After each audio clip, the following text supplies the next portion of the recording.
The final blessing of Jacob. In the twilight of his life, Jacob, the patriarch whose journey had shaped a nation, lay upon his bed, his body weary but his spirit alert. Around him gathered the 12 sons who carried the promise of his lineage, their eyes wide with a mix of reverence and apprehension. The air trembled with the weight of destiny, for Jacob, once a wanderer, now the father of nations, had words to seal the fate of his children.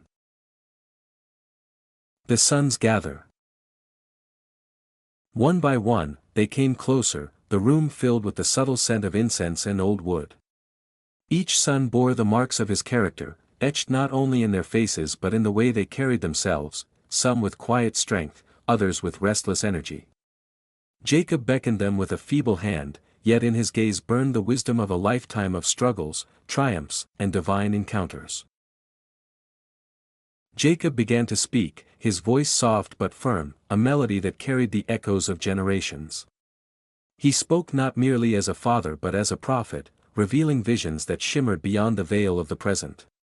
Each blessing, each word, seemed to take on a life of its own, weaving threads of fate that would shape kingdoms, deserts, and seas. Reuben, the firstborn. Jacob's eyes softened on Reuben, the firstborn, whose energy was as wild as a rushing river. "He reminds me of unstable waters," he said. "You were the mightiest in your father's strength, but your impulsiveness and reckless spirit have undone you. Though you had power, your instability has diminished your place, and your legacy shall not lead the people. The currents of your nature will scatter you like reeds upon a stormy river." Simeon and Levi, the fierce brothers. Then he turned to Simeon and Levi, whose hearts had been fierce and whose hands had been quick to strike. "Their swords are instruments of cruelty," Jacob warned, "instruments that bring division. You have sown violence among your own kin, and therefore your inheritance will be scattered among the tribes of Israel. Yet within your ferocity lies an unyielding courage, a fire that will never fully fade." Judah, the lion among men. But when Jacob's gaze rested on Judah, a slow smile touched his lips. "Judah, you are a lion's cub," he said. "Your strength and courage shall endure, your spirit shall rise like the morning sun. Kings shall emerge from your line, and nations will bow before your authority. The scepter will not depart from you, nor the ruler's staff from your descendants, until the fullness of time brings the one who embodies righteousness and peace." The room seemed to glow as if the very air recognized the weight of this prophecy. Zebulun, the harbors of the sea. Zebulun, who loves the horizon and the whispering waves, shall dwell by the shores and become a haven for merchants and ships. Your wealth and influence will be carried on waters, and your people will thrive where the sea meets the land, their sails catching the wind of fortune. Issachar, the sturdy worker. Issachar, sturdy and diligent, shall be a strong donkey lying down between burdens. He will bear labor, accepting his yoke with patience, finding reward in toil and steadfast service. Though not swift, your endurance shall bring prosperity and stability to your people. Dan, the judge in shadows.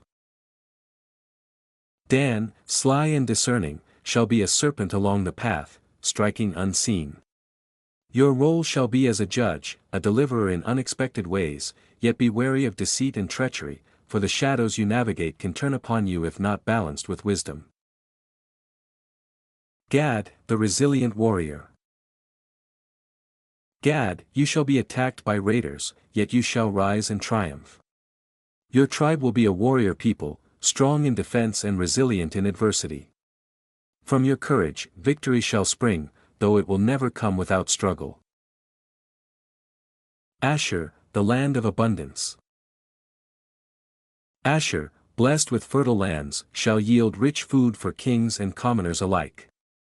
Your oils and harvests will nourish nations, and your abundance will bring joy and comfort. The world shall taste the prosperity that flows from your diligent hands and fertile heart. Naphtali, the swift messenger.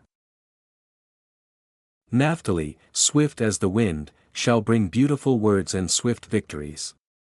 Your voice and your fleetness will inspire and bring success, like a gazelle bounding freely across open fields. Your gifts will touch many, yet remain untamed, free to wander and spread the blessings of life. Joseph, the fruitful branch.